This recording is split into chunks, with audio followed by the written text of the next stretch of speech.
Don't miss Extreme Bull's Last Chance coming to Nephi, Utah, September 30th. See top competitors as they ride the meanest high-flying bulls around. Visit UtestampedeRodeo.com. UtestampedeRodeo.com. Are you concerned about taxes or a market crash affecting your retirement plan? Do you have a retirement income strategy or just a portfolio? If you're concerned about any of these issues, visit retireutah.com. Retire Utah Radio has answers and helpful information Saturday mornings 5 to 6 from founder of Capital Wealth Advisors, Mike Stevens. Capital Wealth Advisors have a proprietary retirement planning process called the True Path Retirement Plan, designed for clarity and retirement peace of mind. Visit retireutah.com for your complimentary retirement guide today. Inside Sources. We're talking with Michael Hendricks, Senior Fellow and Director of State and Local Policy at Manhattan Institute, and talking about some new polling out, really focused on this pragmatic, multicultural metro majority. We've talked about housing, and I want to dig in a little bit deeper. You mentioned both the quality of life issues and education, and often for families in those areas, those are a tag team that are really a high priority. What are you finding there?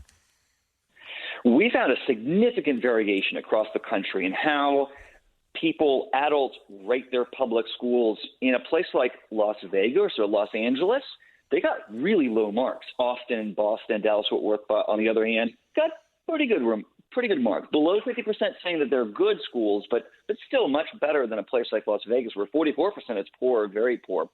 Now, really interesting, too, across our survey, poor households and non-white parents much more likely to give public schools lower ratings.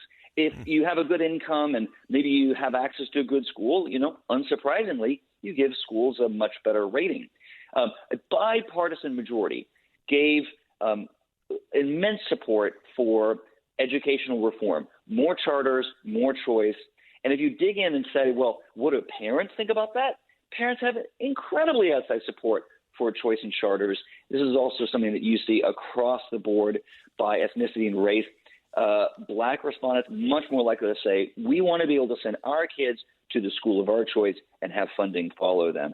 It's really astonishing just how widespread and broad-based the support is and how much it matches with the kind of concern parents are seeing in their schools and how concerned they are with what's being taught in the classroom.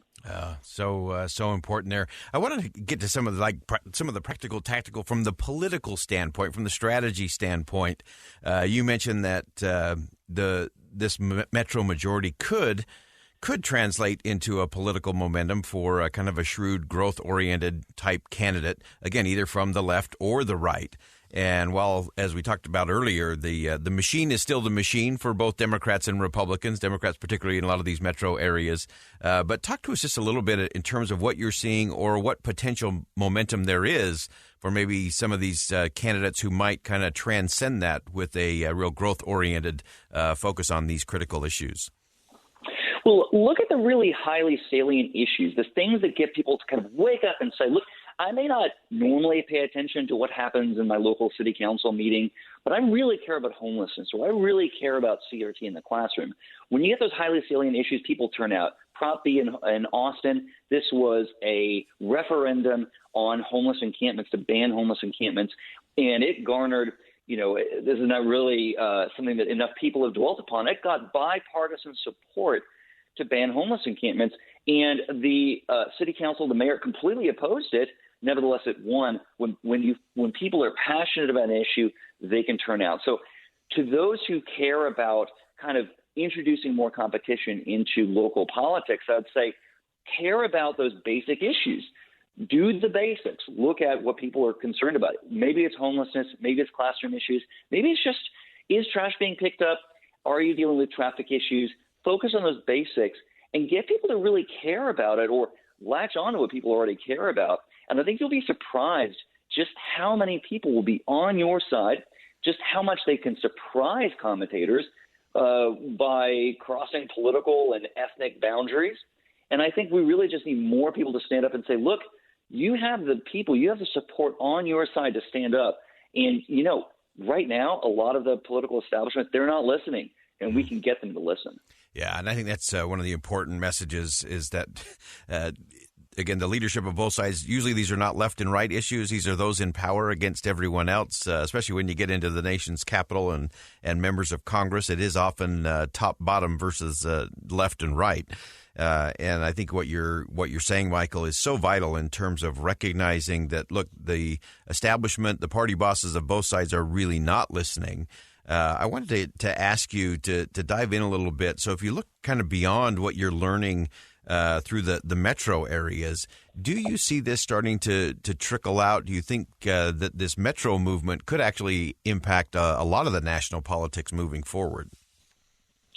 Well, I think it is undoubtedly true if you look at the latest census data that nearly all of America's population growth over the past decade really comes from our metros, while rural areas are shrinking. So undoubtedly, our metros, just the top 50 metros alone, contribute more than half of our population, 2/3 of our economy, and a sizable number of votes. So where the metros go, so goes the country. So these metros will matter, and what the people in these metros think and say will matter to the entire country going forward. I also think that we're seeing these kind of local issues take on national significance. So just look at how much housing is figuring into President Biden's infrastructure proposals. Look at how CRT is becoming a national headline. And look, too, at how crime issues are capturing headlines. So really, we cannot ignore what is happening in our metros, and we should not be ignoring what people in these metros are saying. So, yes, I absolutely think that the metro majority will be influencing and shaping the course of this country going forward, and undoubtedly the course of those metros and their politics going forward. This is not a partisan issue. This is an America issue. Michael Hendricks, Senior Fellow and Director of State and Local Policy at the Manhattan Institute. There's just some fascinating stuff. We'll put this on our social media feeds today, that there is just this fascinating set of data around this pragmatic, multicultural metro majority.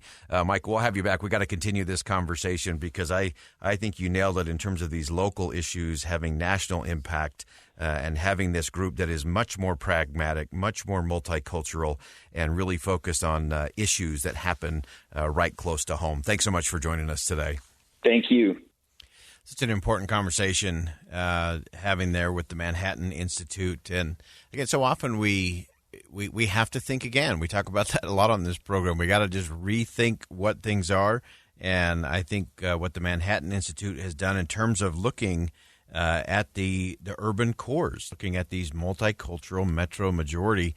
And I think there is so much information in there, whether if I were a Democratic strategist or if I was a Republican strategist, I would be looking at this data because it informs, I think, what we often focus on this show, and that is that the things that really matter to almost all Americans.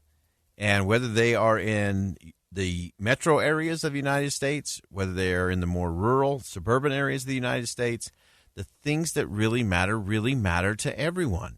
And it is this pragmatic center-left to center-right space, many of whom have disengaged from the political process because they can't stand all the divisive rhetoric on issues they don't care about.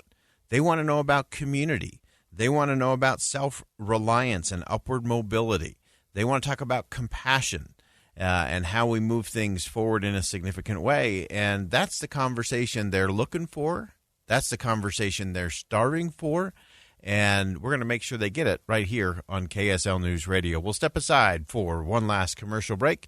Coming back with a little monologue, a few things to think about as we wrap up on a Monday.